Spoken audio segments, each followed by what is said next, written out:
Hello friends, आप सभी का वेलकम है मेरे यूट्यूब चैनल में। आज हम 3 मिनट के अंदर ब्रेन को समझने की कोशिश करते हैं। ब्रेन को 3 भागों में बांटा गया है, फोर ब्रेन, मिड ब्रेन और हिंड ब्रेन। फोर ब्रेन आगे का हिस्सा, मिड ब्रेन बीच वाले का भाग है और हिंड ब्रेन जो पीछे का भाग है।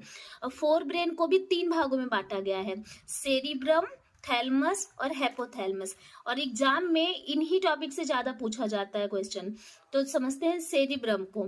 सेरिब्रम जो है उसका कार्य क्या है? बुद्धिमत्ता, स्मृति और ऐच्छिक क्रियाएं। बुद्धिमत्ता मतलब इंटेलिजेंस, और स्मृति जो कुछ भी हमें याद रहता है वो याद रहता है किसकी वजह से?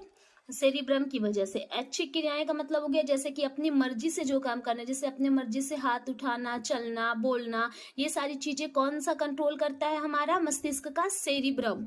ओके, अब आप समझते हैं थैलमस के बारे में। थैलमस जो है, कुछ भी हम खाते हैं तो ठंडा, गर्म या दर्द की अनुभूति होती है, वो होता है हमें थैलमस की वजह से समझ में आता है। और हाइपोथैलमस जो है उसका क्या काम है? इसे हम ना एक प्यार वाला जो छोटा सा टॉपिक है उसको उसके माध्यम से समझते हैं। जैसे कि किसी को प्यार हुआ, ठीक है, प्रेम हुआ, तो उसको बहुत ही खुशी होती है कि ओ हमें तो प्यार हो गया। अब जब उसे प्यार हो गया तो उसका भूख, प्यास, नींद सब खत्म हो जाएगा। उसके बाद क्या होगा? उसके हार्मोन ना जो है, हार्मोन डिसबैलेंस होने लग जाएंगे, हार्मोन जो है चेंज होने लग जाएगा। उसको लगेगा अब मेरी बाबू सोना जो है वो मुझे अपनी बाहों में भर ले, मेरी से मीठी मीठी बातें करे, तो उसके हार्मोन पे भी इफेक्ट पड़ता है। हार्मोन, उसके बाद अगर उसने उसको कुछ कहा, वो नहीं मानी, तो उससे गुस्सा हो जाएगा।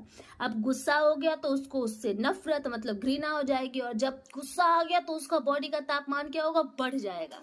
इसका मतलब समझे? इसका मतलब है कि हमारे जो हाइपोथैलेमस है ब्रेन का, वो इन सारी चीजों को कंट्रोल करता है।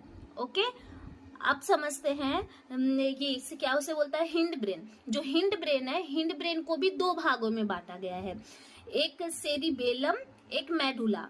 ठीक है, तो सेरिबेलम का क्या काम है? संतुलन स्थापित करने का काम है।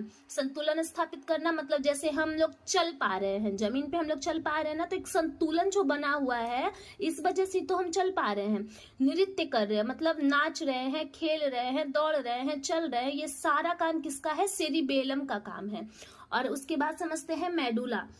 जो मेडुला है वो अनैच्छिक क्रियाएं करती है। अनैच्छिक क्रिया, ऐच्छिक क्रियाएं तो समझ गए जो हमारी मर्जी से होती है, और अनैच्छिक क्रियाएं वो होती है जो बिना हमारे मर्जी से हो। जैसे कि छींक आना, उसे हम रोक नहीं सकते, तो ये हो